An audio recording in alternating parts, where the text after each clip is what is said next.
TaxAct knows every small business owner has different tax filing needs. With TaxAct, you can file yourself with the help of an expert, or TaxAct can do it all for you. You're the boss, the head honcho, the top banana. And TaxAct is like your loyal, trusty tax aide, ready to pounce on any tax needs you might have. TaxAct is dying to pounce on some small business tax needs. TaxAct. Let's get them over with. How old were you when you realized you were the son of a president? I don't think anyone's ever asked me that before.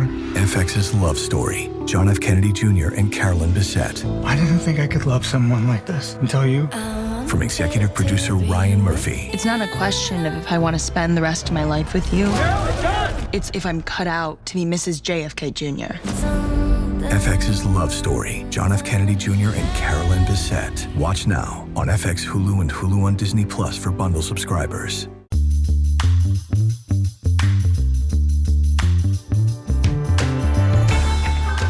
Hey everyone, welcome to this edition of Keep Watch Pass on the It's Not That Bad podcast channel. All right, we end our decades run of movies celebrating those key important anniversaries this year. We're looking at movies celebrating turning 10 years old this year, movies released in 2016. And here to join me, a fine vintage herself, my lovely wife, Carrie. Carrie, how are you doing?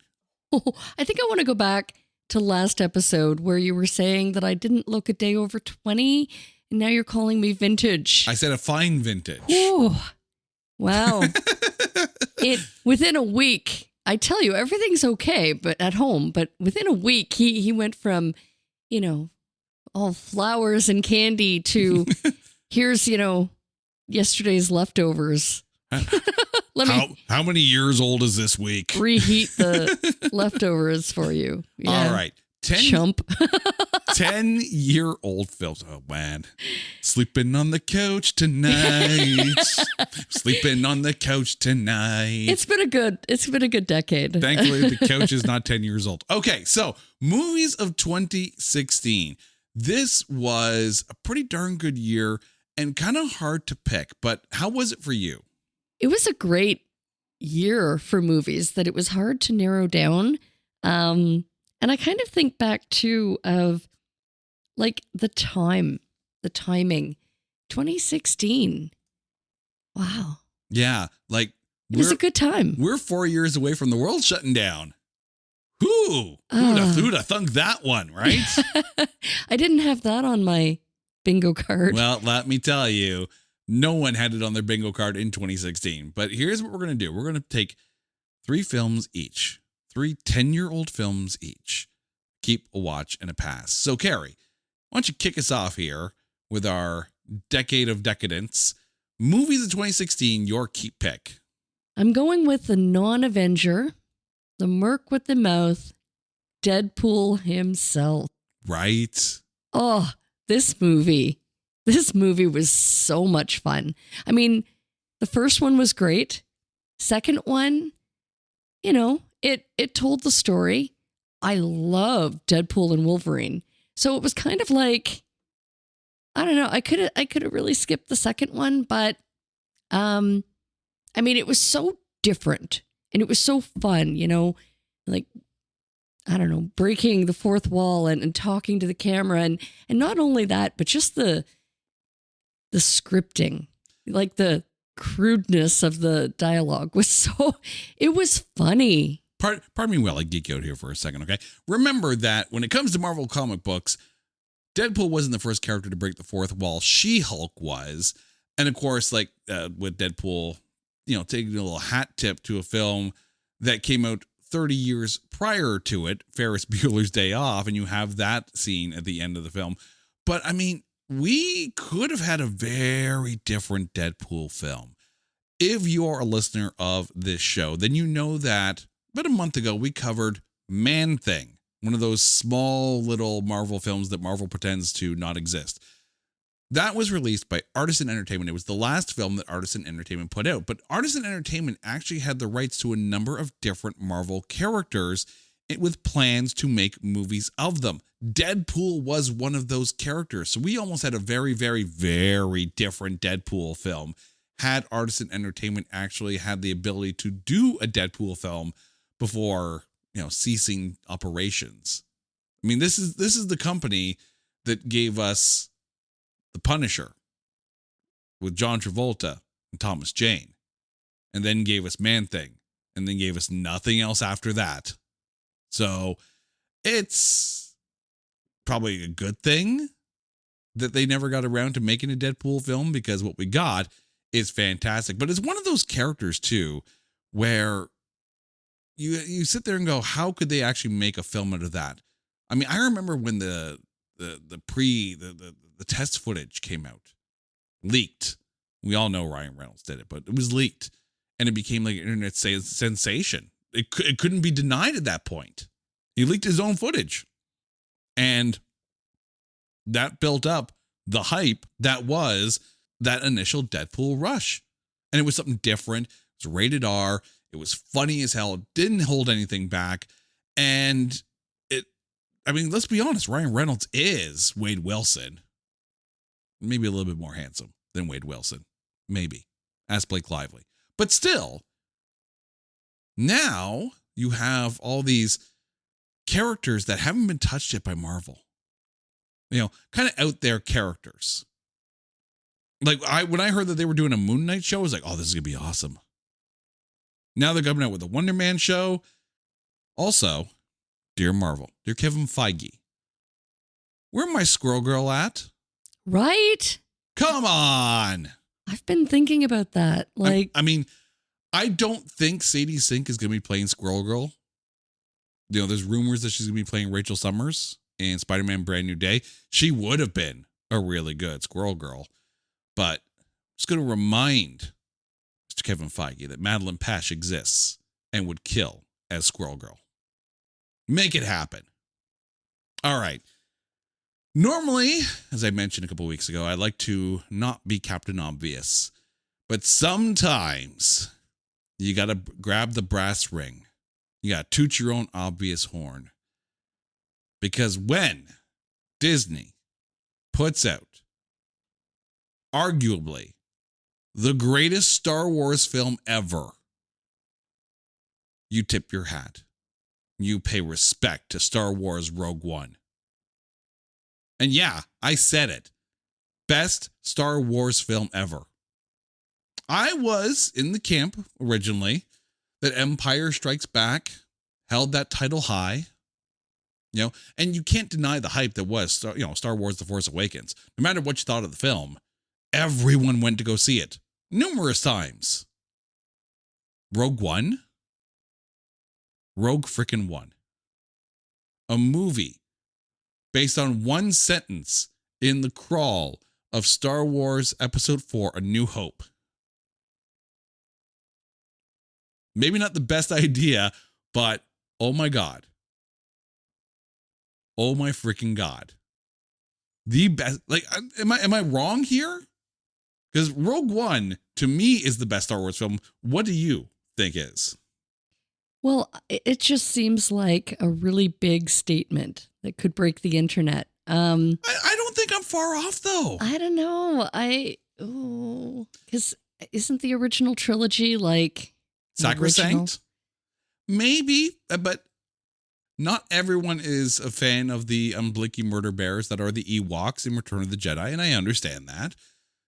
Obviously, no one really has anything bad to say about Empire Strikes Back. The original, where it all came from. But the best films are the ones where the director takes a cast of characters and makes you see the characters and not just the flashy swords. Gareth Edwards created a fantastic visual masterpiece and did something that very few directors and writers can pull off. He introduces you to a full cast, brand new characters, and kills every single one of them and makes you feel for them. Jyn Erso is a fantastic character. Cassian Andor is a great character. Director Krennic? If you're not walking out of this film going, I'm one with the Force is with me, and then kills them all. And it works. And it doesn't shy away from it. He put the wars back in Star Wars. You know, it's a covert mission. Not everyone's going to make it out. And this lends credence then to the line from Mon Mothma in Star Wars. Many Bothans died to get us this information. I don't know how many of these people were Bothans, but still, regardless of, this is the information that they got that helped them to destroy the Death Star. And then we finally got to see, like, you take a look at the original Death Star laser usage, right? Yes, I recognize that episode 4 came out in 1977, so, you know, Alderaan being destroyed and blown to bits, I get it. Little pop, little firecracker there, whatever.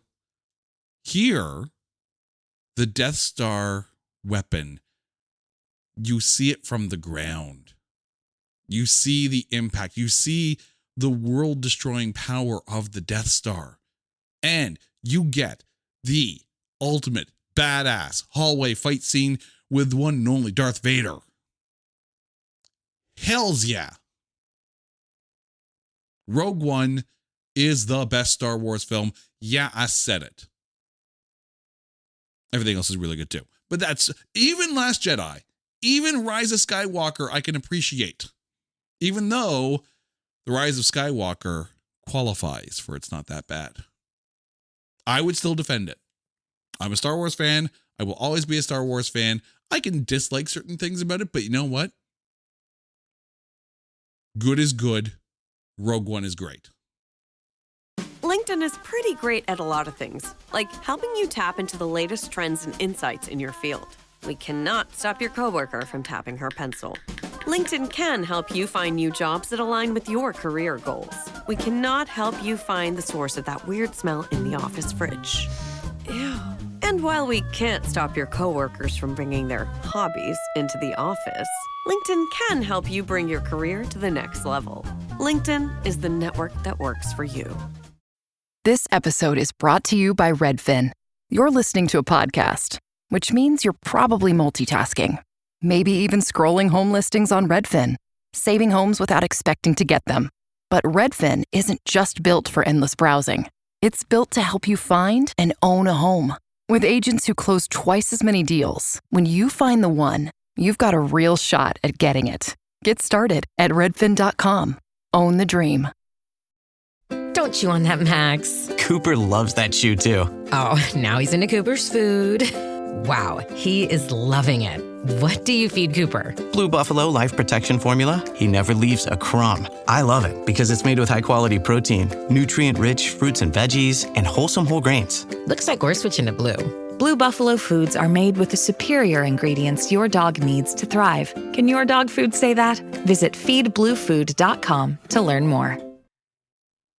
For my watch pick, I'm going with a very, very different kind of movie. Much smaller film. Not leaving the world, not leaving the earth. We're not even leaving the building. Written by James Gunn. Director, writer of the Guardians of the Galaxy films. The Belko Experiment. If you are a fan of claustrophobic, mind F kind of game kind of movies, this is it. Takes place in a remote Colombian office, and then all of a sudden, all these shutters and bars come down over the windows and the doors, and everyone's locked in. And a voice comes over the intercom, telling the people inside that they have to kill 2 of their coworkers in 30 minutes, or there will be consequences. And when they don't do it, 4 people are instantly killed because there's something injected inside of them when they got employment. And then the voice says, great, you have so much time to kill 30 of your coworkers, and if you don't, we'll kill 60 of them. And it goes on from there. You thought Squid Game was intense? This film is intense.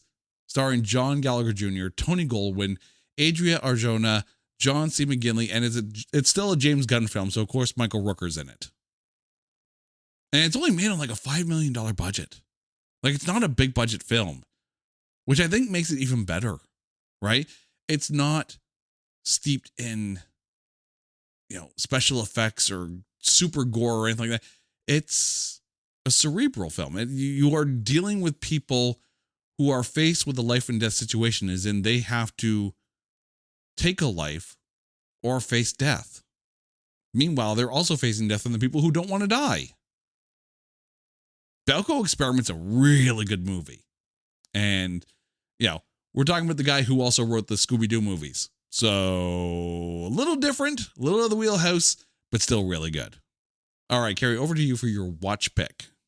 So I'm thinking back to 2016 when we used to pack up the kids and bring them to the movie theater. I mean, when my knees didn't hurt so much? And there's a certain interest in what toys do and say when we're not playing with them. But even more intriguing is The Secret Life of Pets. Yes. What do pets do when we go out to work? And this, of course, was, before COVID and before the whole work from home thing. So when pets used to be left alone for the whole day, what did they do? And this movie answered that question. And come on, the introduction of Snowball. Mm-hmm. The cute little bunny. He's so sweet. Cute little bunny from hell. Yeah. Couple of weeks ago, you passed on Critters, and now you're sitting there going, "Oh, that suicidal, homicidal bunny is so cute. He was so cute. He's gonna shank someone with a carrot. He's so cute, right?" But I know that our boys, at the age that they were when this came out, they enjoyed this movie. We enjoyed watching it as a family, and you know what? There's a certain kind of takes me back. There's a certain nostalgia. I mean, just last week I sent you a meme. Because I missed you. And it was a little Max. Yeah, jumping at the door. Right. So excited when his owner, I forget her name, but when his owner came home. The owners don't matter in this film. Oh. Humans don't matter in this film. But that's the other thing, too, is that the humans weren't really a character in this film. It was all about the pets. But I mean, like, it's smart cartoon movie writing, find some kind of, question that people always ask. Like, what do your pets do when you're away? And I know there are people out there who have, like, admitted people. You have security cameras in your home so you can log in and watch your pet because you missed them because you have to go back to the office now. This would be a very different film in 2021. Right. Right. If this film was only 5 years old, no one's leaving the house and the pets are going to be like, if you don't get out of here, I'm going to kill you. Right. They're driving me nuts. The humans are driving me nuts. Do they ever leave? I had quiet time before and now I don't get to watch my shows. Human out now. I never get to sit on the couch anymore. I mean, it's a cute film. It is a cute film. I will give you that. And the kids loved it too. And it was one of those animated films that was smart in that it had a premise that the kids liked, but also enough humor too for the adults as well. And a really good story as well. Like, in the end, how she adopted both dogs. Yep. And gave the big floppy one a home. All right. So now we're talking past picks here. So a 10-year-old film that you're like, yeah, maybe not. Yeah. I'm going from a cute, warm, fuzzy bunny Secret Life of Pets movie to another animated property that there is nothing cute, warm, or fuzzy about. I'm talking about Sausage Party. This movie was such an incredible letdown. I was excited for it. I was kind of hyped seeing what they could show in the trailers, and it just wasn't funny. It wasn't funny. It was over the top, just vulgar, animated humor with food. And yet, wasn't there like an orgy in that too? Yeah, it was an interesting concept. I was kind of okay with a bit of the crass humor, but it went way over the line. Like, the funny thing is, yeah. my best friend, he loves watching cooking shows, right? So he tells me, he's like, oh yeah, I'm watching my food porn. And the first thought that comes to my mind is, you're watching Sausage Party again? Because that would be food porn. The funny thing too is that apparently, like the TV series that came out of it, Sausage Party Foodtopia, people were saying it was actually a decent series, but yet on Rotten Tomatoes, the TV series has a tomatometer of 48%. The movie has a tomatometer of 82%. Get out. 82. But yet, It's not that good. but yet at Letterboxd, it has a 2.2 stars out of 5 rating for a 44% score. So it's divisive. The critics liked it? I don't get it. I don't get it either. Neither do I. Like, the tomatometer is 82%. The popcorn meter, the IN score is 50. What the hell did the critics see? Like, I don't get it. I don't. I'm with you on it, right? The premise was fantastic, right? Talking food. Okay. Sure, why not? Not wanting to become eaten. I get it. And then it just went crass, almost like because it could go crass. It's almost like, here's a line. We're going to pee all over it and then we're going to dance on the other side of it. And it's kind of like Strays. I was going to compare it to Strays or It's vulgar for vulgar's sake. And you don't need it, right? You don't need to go that far. You can put a little bit of crass humor in there, but I mean, do we really need the Sausage Party, if you know what I'm saying? No, I don't think we did. It was almost kind of like when the South Park movie came out. And at first, it was like, okay, and then, I don't know, maybe the scene with Satan and Saddam Hussein, yeah. Yeah, maybe that went a bit too far. But I mean, you went into it already knowing what South Park was, and you know that TV shows going to the big screen have to up their game. We talked about this a few weeks ago with Transformers the movie. You had to up their game, and why the hell did you kill Optimus Prime? But South Park at least made it a musical. It was something different, and I laughed my ass off with South Park Bigger, Longer, and Uncut. This one, it just wasn't as funny. I see what they were trying to do, but I see also where they failed, which is a very similar theme to my past pick. I think we can safely say that the greatest music documentary of all time, is This Is Spinal Tap. Yeah, I said it. The greatest movie documentary of all time is about a fake band. This Is Spinal Tap is brilliant and is magic that couldn't be replicated. They tried it with Walk Hard, the Dewey Cox story, and meh. But then Andy Samberg tried his hand at it with Pop Star Never Stop, Never Stopping. And nope.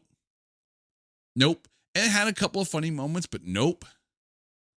Like, it was a miss for me. Like, I know you love the scene where Seal gets attacked by a tiger or whatever it is that he gets attacked by, and all the cameos from all the different stars and all that's kind of cool, but I know it felt like a Saturday Night Live joke gone too long. Is it me? Because I know you found some funny parts in this film. Yeah. I don't know. I think maybe it was just because Andy Samberg is enjoyable to watch. Like, he's funny. Mm-hmm. Brooklyn Nine-Nine. Nine-Nine! He's funny. So because I think he's so personable, I didn't hate it. I didn't particularly like it. There's really nothing much that stands out aside from the seal scene, of which I laughed my ass off when we had to do, what was that Kevin Hart movie with Mark Wahlberg? And it was much the same. Kevin Hart was being attacked by an animal. And I thought, was that Me Time? I think it was. Yes. Yeah, Me Time. Yep. You just liked it was because Kevin Hart was getting attacked by an animal. Well, yes. I mean, I would sooner see that than Seal, but it was kind of almost like a nice little nod. I'm not sure if they meant to do it, but Seal would have fought like a badass. Oh, but the thing is that the reason why The Lonely Island works, the music group that Andy Samberg does all the releases with, right? The Tale of Captain Jack Sparrow and Dick in a Box and songs like that, right? They work because they're about 3 minutes long.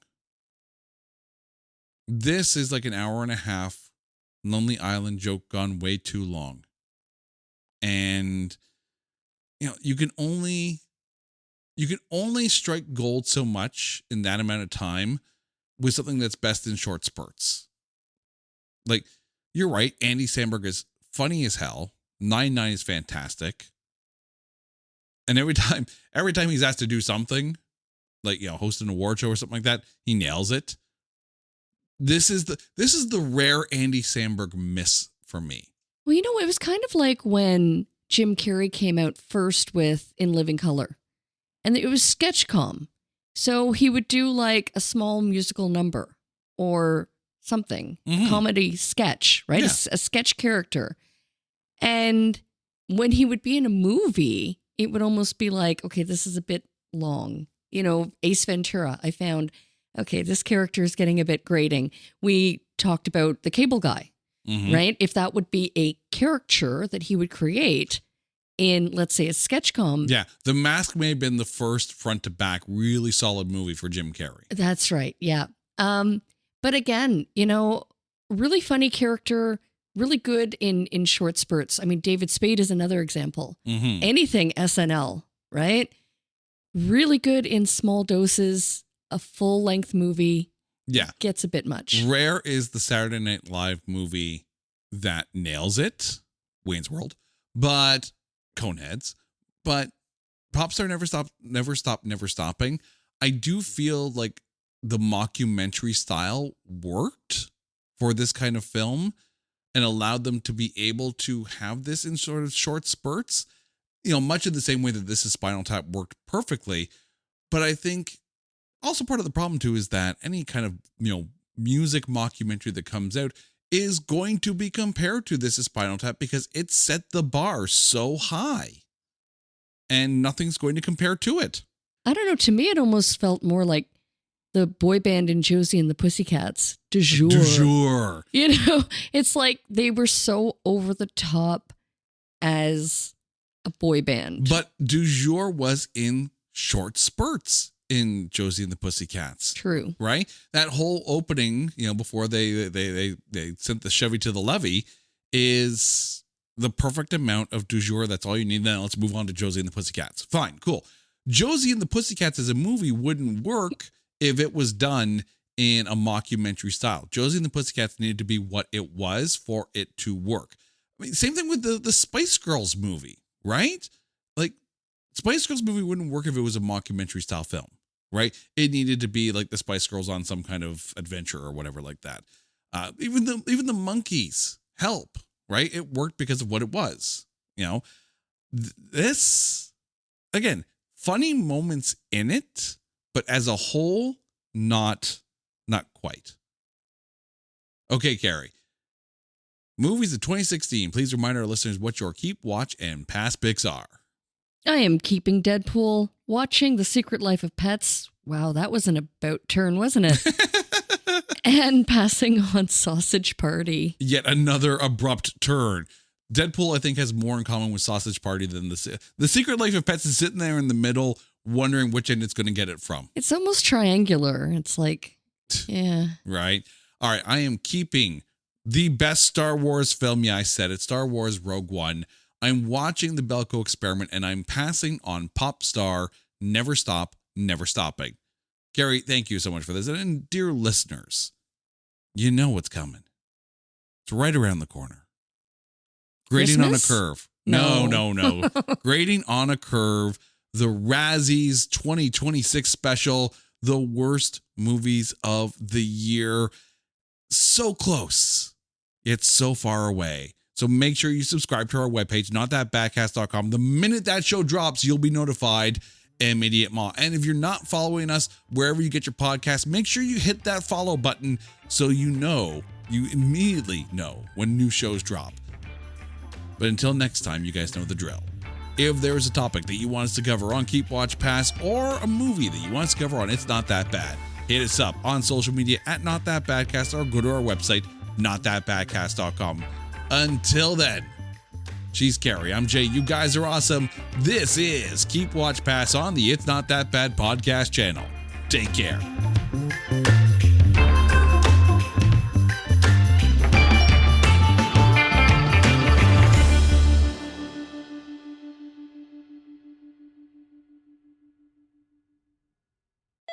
LifeLock, how can I help?